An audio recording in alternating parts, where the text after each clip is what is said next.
नमस्कार, स्वागत है आप सभी का न्यूज प्लस 21 में। मैं हूं आपके साथ अंजलि। चलिए रुक करते हैं बैक टू बैक खबरों की ओर। महतारी वंदन योजना को लेकर रायपुर पुलिस ने अलर्ट जारी किया है। दरअसल कुछ स्कैमर्स महतारी योजना का फर्जी वेबसाइट तैयार कर धोखाधड़ी करने के प्रयास में लगे हैं। इस फर्जी वेबसाइट में लॉगिन करते ही खाते से पैसे गायब या मोबाइल फोन हैक हो सकते हैं, जिससे आम नागरिक धोखाधड़ी का शिकार हो सकते हैं।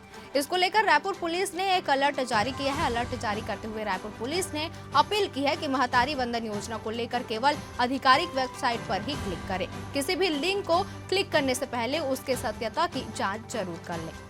वहीं छत्तीसगढ़ रायपुर में कोरोना को लेकर रायपुर के लिए बड़ी खबर सामने आ रही है। पिछली 2 दिनों से कोरोना के मरीजों में बढ़ोतरी हुई है। स्वास्थ्य विभाग के अनुसार वर्तमान में 10 केस बढ़े हैं और इसके लिए स्वास्थ्य विभाग सावधानी बरतने की लोगों को सलाह दे रहे हैं। जो लोग पॉजिटिव हैं उनको होम आइसोलेशन में रहने की सलाह दी गई है। वहीं सर्दी, खांसी, बुखार के लक्षण होने पर जांच करने की सलाह दी जा रही है। अगर पॉजिटिव आता है तो दवा लेकर घर पर ही रहें और स्वस्थ रहें। वहीं स्वास्थ्य विभाग ने बताया कि पॉजिटिव दर की बात की जाए तो छत्तीसगढ़ में बहुत कम है और स्थिति नियंत्रण में है। वहीं आपको बता दें कि आज की तारीख में 21 पॉजिटिव केस है। कोल इंडिया लिमिटेड में आज निदेशक बने मुकेश अग्रवाल। सार्वजनिक क्षेत्र की नवरत्न कंपनी कोल इंडिया लिमिटेड CIL ने मुकेश अग्रवाल को निदेशक के पद पर नियुक्त किया है। CIL ने कहा कि अग्रवाल ने निदेशक देशाशीष नंदा से अपना कार्यभार संभाला है। नंदा के पास निदेशक की अतिरिक्त जिम्मेदारी थी। CIL ने कहा कि अग्रवाल ने 8 फरवरी 2024 को निदेशक के रूप में पदभार संभाल लिया। इससे पहले अग्रवाल NLC इंडिया लिमिटेड में कार्यकारी निदेशक का दायित्व संभाल रहे थे। वहीं वित्त मंत्री OP चौधरी आज शुक्रवार 9 फरवरी को बजट विष्णुदेव साय सरकार का पहला बजट विधानसभा में पेश करेंगे। बजट राज्य सरकार की GDP दोगुना करने के लक्ष्य को लेकर तैयार किया जा रहा है। वित्त विभाग के सूत्रों के अनुसार बजट में युवाओं को रोजगार, कौशल विकास से जोड़ने पर फोकस रहेगा। डायरेक्ट बेनिफिट ट्रांसफर वाली केंद्रीय और राज्य सरकार की योजना पर भी फोकस रहेगा। अनुमान लगाया जा रहा है कि ग्रामीण इलाकों में लाइवलीहुड कॉलेज का विस्तार, माइक्रो ATM की पंचायत स्तर पर व्यवस्था करने पर बजट जारी किया जा सकता है। प्रदेश में नए इंडोर और आउटडोर स्टेडियम के निर्माण, छत्तीसगढ़ के स्थानीय और पारंपरिक खेलों को बढ़ावा देने, खिलाड़ियों को लेकर बेहतर प्रशिक्षण और सुविधाएं देने की स्कीमों को लॉन्च किया जाएगा। इसके अलावा महिलाओं और किसानों से जुड़ी योजनाओं के लिए बजट प्रावधान बढ़ाए जा सकते हैं।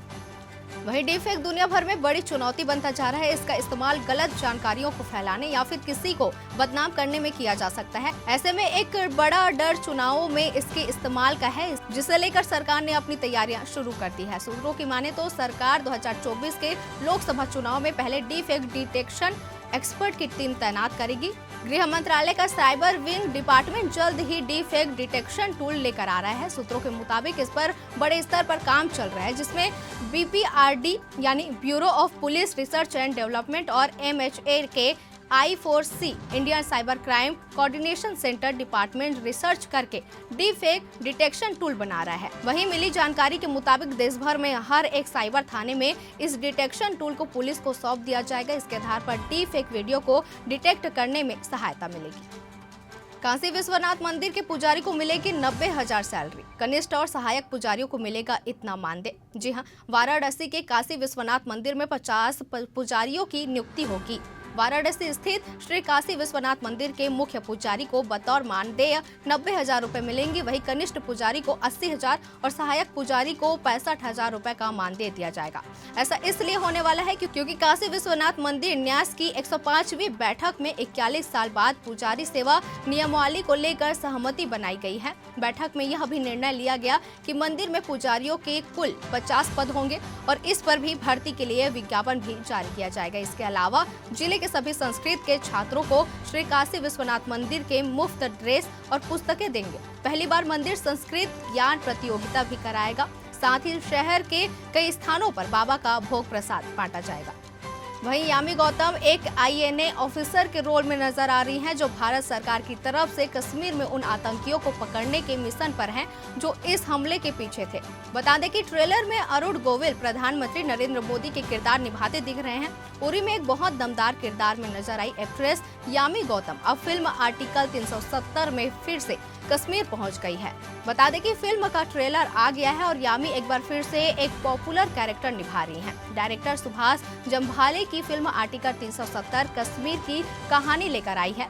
फिल्म में यामी गौतम को लीड रोल में हैं और उनके साथ प्रियमणि, अरुण गोविल, राज जुस्सी और किरण कर्मकर जैसे कलाकार हैं। इस बार यामी का किरदार एक स्पेशल मिशन पर कश्मीर में है और ट्रेलर में वो भारत के खिलाफ काम करने वाले हर व्यक्ति की खबर लेने को तैयार नजर आ रही है। भारतीय रिजर्व बैंक ने पेटीएम पेमेंट बैंक पर बैन लगा दिया था, जिसके बाद पेटीएम की मुश्किलें कम नहीं हो रही थी। अब पिछले 24 घंटे में पेटीएम को 3 जोरदार झटके लगे।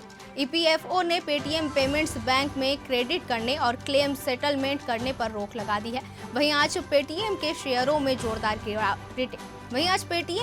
में जोरदार गिरावट भी देखी जा रही है, जबकि कल पेटीएम की इंडिपेंडेंट डायरेक्टर मंजू अग्रवाल ने इस्तीफा दे दिया था। बता दें कि आरबीआई के बैन के बाद कर्मचारी भविष्य निधि संगठन ने कहा कि वह पेटीएम पेमेंट बैंक खातों में ग्राहकों के ईपीएफ खातों की जमा और क्रेडिट लेन देन को बैन कर देगा।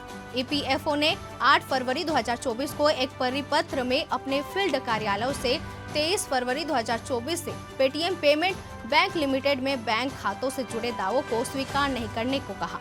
पिछले साल ईपीएफओ ने अपने बैंकिंग अनुभाग को पेटीएम पेमेंट बैंक और एयरटेल पेमेंट्स बैंक खातों में ईपीएफ भुगतान करने की अनुमति देने का निर्देश भी दिया था। कैसी लगी ये जानकारी हमें कमेंट करके जरूर बताएं और ऐसी तमाम जानकारियों से लगातार अपडेट रहने के लिए देखते रहिए न्यूज़ प्लस 21, आपके हक की बात।